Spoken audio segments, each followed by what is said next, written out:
లోకాన్ని ప్రేమించి మన మధ్యకి రావడం ఎంత ఆశ్చర్యకరం. కాబట్టి దేవుని దాసుల్ని ప్రాంతంలో దేవుని పరిచయం చేస్తున్న దైవస్వరూపు డైరెక్టర్ గారు మరి దానిలో గారి చేతులకు అందరూ చెప్పలు కొడుతూ పూర్వకంగా జాబితాను ఆహ్వానిద్దాం. అలాగే చక్కని ప్రాంతంలో దేవుని పరిచయం చేస్తున్న దేవుని దాసులు ఆత్మీయ తండ్రి గారు మరి దానిలో గారు కూడా స్టేజ్ మీద చేస్తుంది. అందరూ చెప్పలు కొడుతూ మరి వారిని ఆహ్వానిద్దాం. చిత్తూరు ప్రాంతంలో దేవుని పరిచయం చేస్తున్న ఎమ్మెల్యే గారు వారిని కూడా మనం ఆహ్వానిద్దాం. వారి ప్రాంతంలో గడుపుతారు వారి ముందుగా చెప్పలు కొట్టారు బాగుంటుంది జరుగుతుందిగా.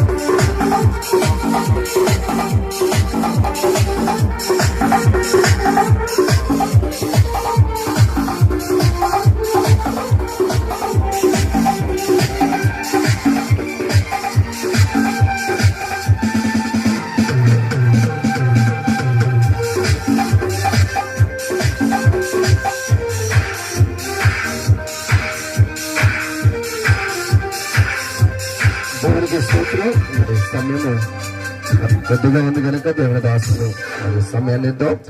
తుక్కులూరు ప్రాంతంలో దేవుని పరిచయం చేస్తున్న ఇమ్మానుయేల్ గారు ప్రాంతాలకు నడిపిస్తారు. ఆ తదుపరి దేవుని దాసులు మరి ప్రకాష్ రావు గారి యొక్క దైవజనుల యొక్క ఆత్మీయ తండ్రి మరి దానియేల్ గారు దానియేల్ గారు మరి వర్తమానాన్ని అందిస్తారు. మనం అందరం కూడా శ్రద్ధగా దేవుని మాటలు విందాం.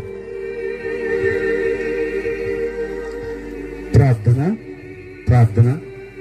పరిశుద్ధుడును మహాగణుడును మహోన్నతుడును మా ప్రియ పరలోకపు తండ్రి, మీ ఘనమైన నామానికి స్తోత్రాలు వందనాలు. మా నాయన ఈ మాదల గారి గూడాన్ని ప్రేమించి ఆయా సేవకులు వారి కుటుంబాన్ని ప్రేమించి సంఘాన్ని ప్రేమించి ఈ 3 రోజులు ప్రభువా అయా నీ కూడికలు ప్రభ జయకరంగా జరిగించిన విధానాన్ని బట్టి మీకు వందనాలు స్తోత్రాలు ప్రభువా.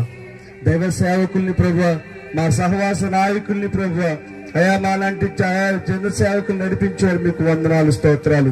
అయా సహవాస నాయకులు ప్రయాణంలో తోడినడు ఉన్నారయ్యా, నీకు వందనాలు. అయా మంచి ఆరోగ్యం ఇచ్చి వాతావరణం ఇచ్చి ఈ గ్రామంలో ప్రభు అడుగు పెట్టడానికి మీరు ఇచ్చినటువంటి సహాయాన్ని బట్టి మీకు వందనాలు స్తోత్రాలు చెల్లిస్తున్నారు ప్రభు. ఇప్పటి వరకు పాటల ద్వారా వాద్యాల ద్వారా అయా వాక్యాల ద్వారా నాతో అందరితో మీరు మాట్లాడారు, మీకు వందనాలు స్తోత్రాలు. అయా మరల తర్వాత మాట్లాడుతున్న సేవకులు మీ చేతులకు అప్పచెబుతున్నాను ప్రభు. మీ సులువు చాటును మరుగుపరచండి అయ్యా. అయా ఈ గ్రామంలో ఎవరిని విడిచిపెట్టొద్దు ప్రభు. ఎంతమంది నశించిపోతూ ఉన్నారు, ఎంతమంది ఆదరణ లేక, ఎంతమంది బలము లేక, అయా అనారోగ్య పరిస్థితులు ఎంతమంది వేధించబడుతున్నారు ప్రభు. ప్రతి వారిని సన్నిధానానికి నడిపించి ఈ వాక్యం ద్వారా బలపరచబడి మేము కూడా బలపరచబడి ప్రభు నీ సన్నిధిలో ఉండే కృప నాకు అందరికి దయచేయమని, నీ చిత్తం జరిగించమని యేసయ్య నామములో అడిగి వేడుకొని పొంది నామ తండ్రి, ఆమేన్ ఆమేన్ ఆమేన్. ప్రార్థన చేస్తున్న ఇమ్మానుయేల్ గారికి ఈ యొక్క సభ తరపున వందనాలు తెలియపరుస్తున్నాం. మరి దేవుని దాసుల కుమారులు మరి చక్కపల్లి ఏలియయ్య గారు దైవ స్వరూపిలో స్థాపకులు, వారు ఎంతగానో దైవస్వరూపిని ముందుండి నడిపించిన దైవజనులు. ఈ రోజు దైవస్వరూపి ఎంతగా అభివృద్ధి చెందిందయ్యా అంటే వారి యొక్క ప్రార్థన, వారి యొక్క ఆశీర్వాదం వలనే మరి మేము దేవుని యొక్క దీవెన వలన, దేవుని కృప చేత మరి ఇంతగా దైవస్వరూపి ఆశీర్వదించబడింది. దైవజనుల ప్రార్థన ఎంతో ఉంది. వారి కుమారులు మరి అలా ఆ సేవన పరిచర్యను కొనసాగిస్తూ ఉన్నారు. అనేకమైన సేవకులను కూడా మరి దైవజనుల చేత అభిషేకించబడి వాడబడుతూ ఉన్నారు కనుక దైవజనులు మన మధ్యకి రావడం ఎంతో ఆశ్చర్యకరం. దైవజనుల్ని దానియేల్ గారిని మనం అందరం కూడా ప్రేమపూర్వకంగా ఆహ్వానితం. ఆత్మీయ తండ్రిని ప్రకాష్ రావు గారి యొక్క ఆత్మీయ తండ్రిని మనము చప్పుడు వెళ్తూ ప్రేమతో ఆహ్వానిస్తూ ఈ సమయాన్ని ఇద్దాం.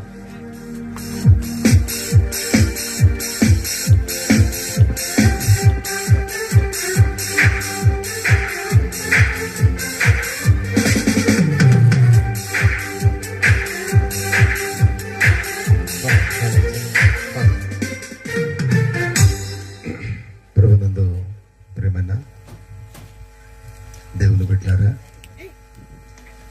ఈ రాత్రికాల సమయంలో కూడి ఉన్న దేవుని దాసులకు, అలాగనే గ్రామస్తులకు, సంఘస్థులకు, కూడి ఉన్న చిన్నలు, పెద్దలు, వృద్ధులకు అందరూ ప్రేమతో మన ప్రభువైన యేసుక్రీస్తు నామమున మీ అందరికీ నా హృదయపూర్వకమైన వందనాలు తెలియపరుస్తున్నాను. ప్రియులారా,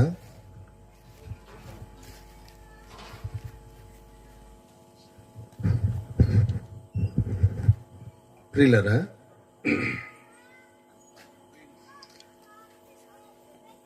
దేవుని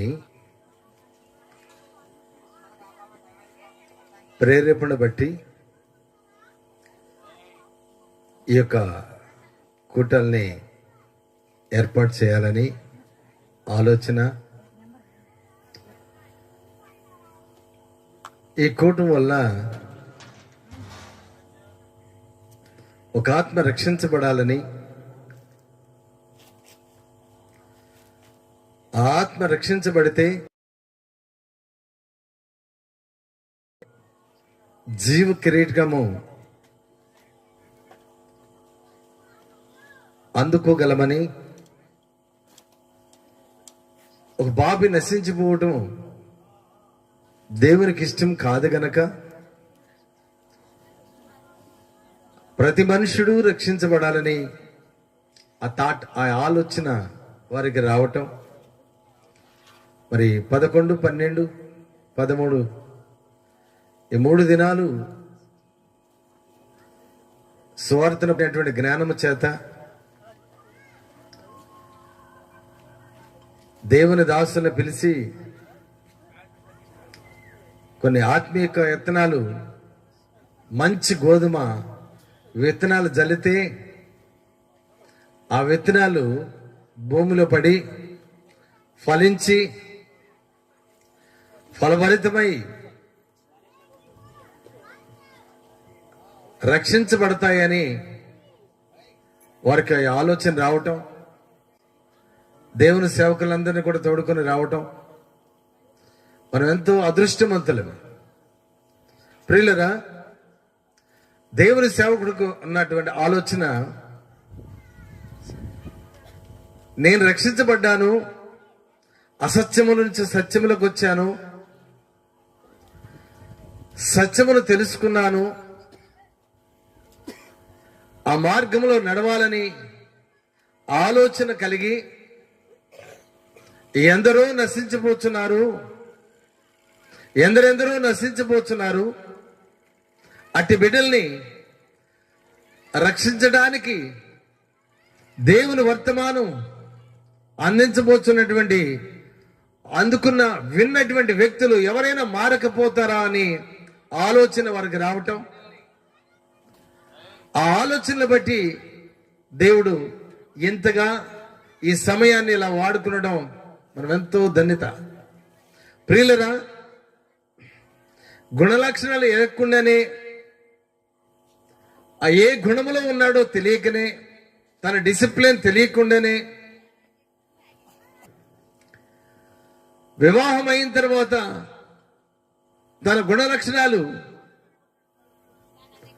రకరకాలుగా మారిపోవచ్చు.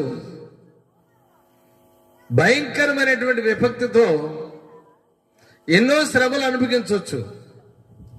ఆమెకున్న ఆలోచన ఏమిటంటే, ఏనాటికైనా మారకపోతాడా, ఎప్పుడైనా మారకపోతాడా అని వేచి ఉండుట ఆమె యొక్క నిరీక్షణ. అలాగనే దేవుడు కూడా ఈ భూలోకంలో మనల్ని నీవు మారకపోతావా, మార్పు చెందకపోతావా అనే యొక్క ఆలోచన, నువ్వు మారాలని ఆయనకున్నటువంటి ఆలోచన ఏ వర్తమానము చేత, ఏ దైవజనుడి చేత ఈ వర్తమానము అంది తన హృదయంలో నాటబడితే అది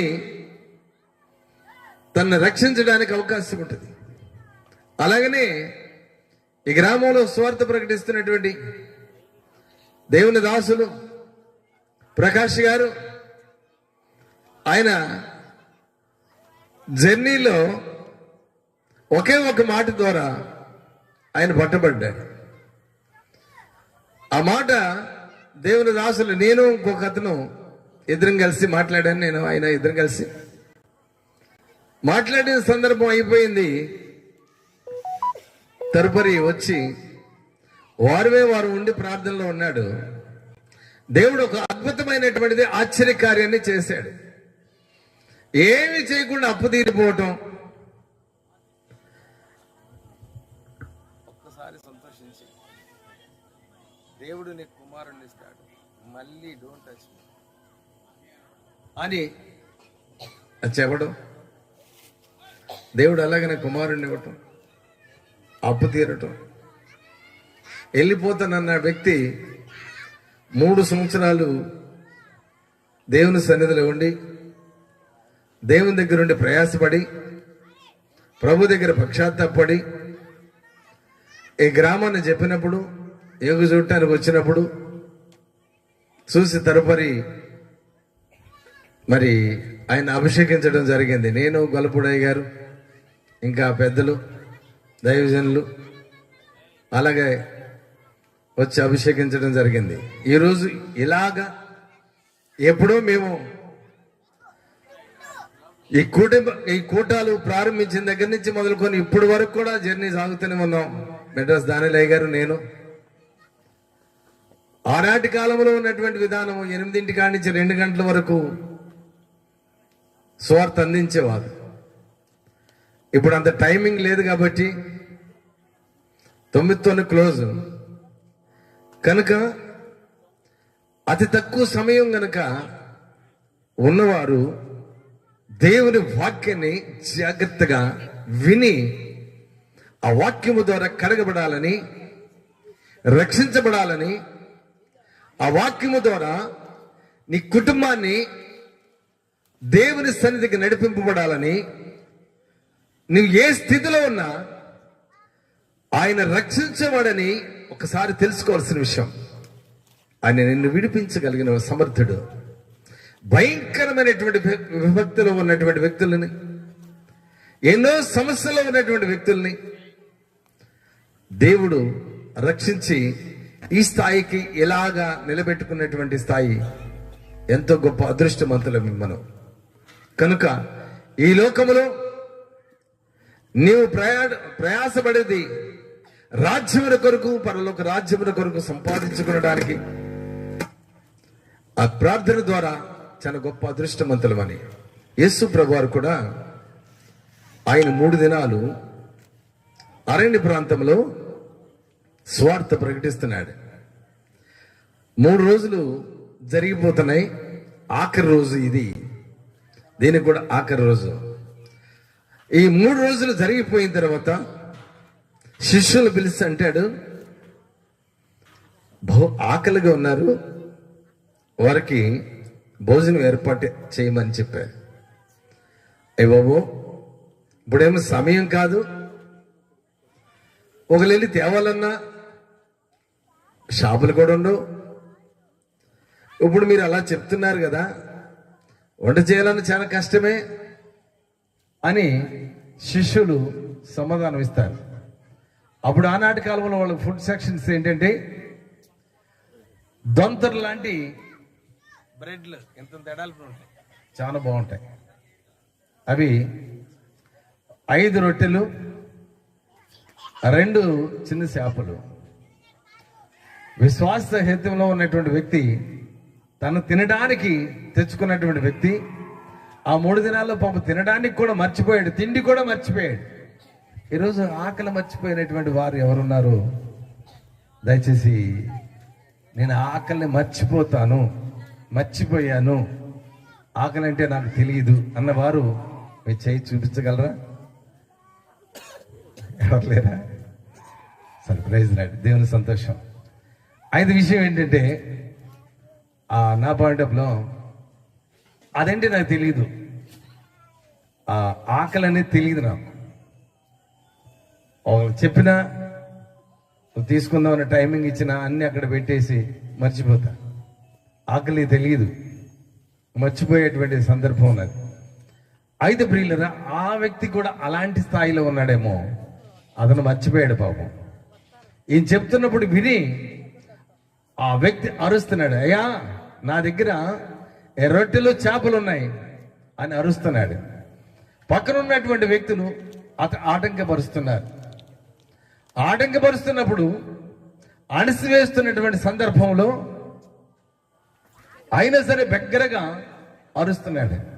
దేవునికి ఇవ్వాలని, దేవుని ఎద్దకు తేవాలని ఆలోచన, ఆ విధానము ఎంత గొప్పదో చూడండి. అయితే ఆ అర్పులైనటువంటి దేవుడు విని వాటిని తెమ్మనగా ఆజ్ఞాపించిన ప్రకారంగా తీసుకుని వచ్చిన తర్వాత అవి విరిసి కృతజ్ఞత స్తుతులు చెల్లించినప్పుడు 5 ఏళ్లకి 5,000 మంది పైభాగంలోనే వారు తీసుకున్నట్లు మనం చూస్తాం. అలాగనే ఈ వర్తమానము, అందింపబడుతున్న వర్తమానము, ఈ లౌడ్ స్పీకర్ ద్వారా వింటున్నటువంటి ఈ ప్రాంతమంతా కూడా ఎవరు హృదయానికి తాకుతుందో, ఎవరి హృదయానికి కదిలించబడుతుందో, ఎవరి హృదయానికి హత్తుకుంటుందో అది దేవునికి తెలుసు. వారు రక్షించబడాలని నేను కోరుచున్నాను.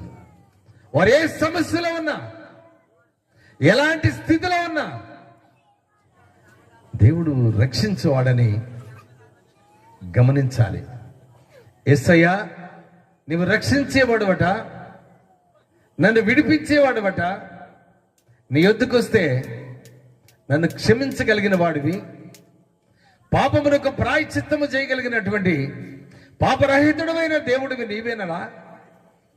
కనుక నేను నీ సన్నిధికి వచ్చి నా స్థితిని విడిచిపెట్టుకుని నేను రక్షించబడటానికి సిద్ధంగా ఉన్నాను ప్రభువా అని ఎవరైనా సరే ఆలోచన కలిగి ఉంటే వెంటనే దేవుడు క్షమించడానికి ఆయన సిద్ధంగా ఉన్నాడు.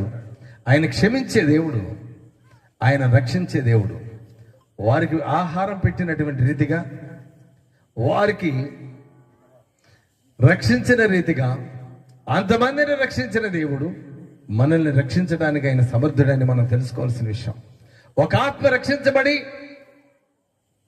ఆగిరిపల్లి నుంచి ఆత్మ రక్షించబడి ఆయన దేవుని సన్నిధికి వచ్చి పట్టబడిన తర్వాత, దేవుని సేవకుడు పిలువబడిన తర్వాత, దేవుడు పిలువబడిన తర్వాత ఆయన పోరాటములో ఎన్నో ఒడిదుడుకులు, సమస్యలు ఎదురైనప్పటికీ సరే వాటన్నిటిని ఎదుర్కొంటూ దేవుని కొరకు, దేవుని యొక్క స్వార్థ నిమిత్తం, దేవుని పని నిమిత్తం ఎలా ప్రయాసపడటం అనేది చాలా గొప్ప సంతోషకరమైనటువంటిదని తెలుసుకోవాల్సిన విషయం. ప్రియులరా, టైం అయితే అంతగా లేదు, నేను వాక్యం అయితే చెప్పటం లేదు, కానీ ఈ కొద్ది మాటలు